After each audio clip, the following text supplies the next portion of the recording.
To make the most of your appointment with a neurologist, it's essential to be well prepared. And here are some tips I would like to share with you. It's very important from neurology perspective or neurologist or nurse perspective, sitting in a clinic and waiting to see you, is if you could compile a medical history of yours. Write down things that had happened in your life, and obviously the health related. Any medical history is super important.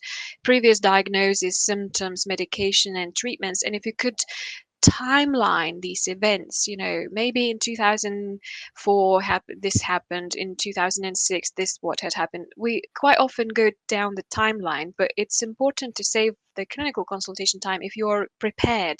You know exactly, you don't need to sort of go back and sort of take your time to think. You just spot on, you get throughout the dates and events in your life, and it's so easy then for the consultant to understand the nature, the trajectory of the condition that you're living with. Um, it's only going to enhance our making decision processes towards your diagnostics and further management. Also, keep a symptom diary. It's important to document what symptoms, how frequently, what triggers these symptoms, what's the pattern, what alleviates those symptoms. Just provide that valuable information to your neurologist.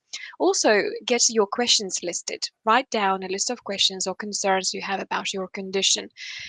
This could ensure that you don't forget anything during the appointment, because the appointment is almost like standing on the stage. You are under a lot of stress at the same time, because it's not nice. Nobody likes to come to the hospital. Nobody wants to talk to the doctors and nurses.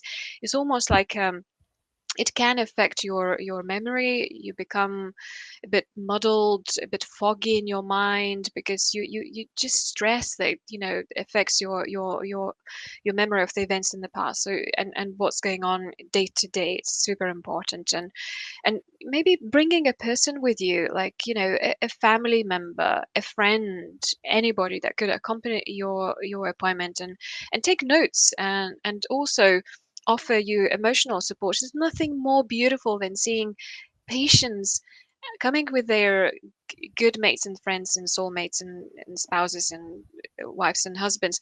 And sometimes the emotions can be on board, and we sort of sometimes by accident or without intentions, we bring out these emotions. The tears comes, the sadness comes, because you're sort of almost going through your timeline, and you're remembering things that brings a lot of feelings, and emotions at the same time. So nothing is more beautiful when the spouse or your friend is holding your hand whilst you're going through that tough topic. So I think that's important. Then the person that is next to you could take some notes as well, that you could then remunerate and sort of delve again into the subject that you discuss with the neurologist, and be always open and honest.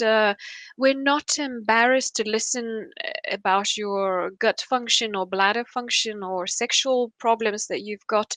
I have to say, we're so numb to the feelings and emotions that may be attached to somebody else, that has nothing to do with the looking after other people and health. We are looking at you as a biological unit, and we're trying to see how all these functions and organs works together. Is there a disconnect between the brain and the bladder, between the bowel and the bladder, between the heart and brain, between the stomach and the brain? So if you hide, if you're not open, you're never going to get a decent help or a plan that will improve your symptoms, improve your quality of life.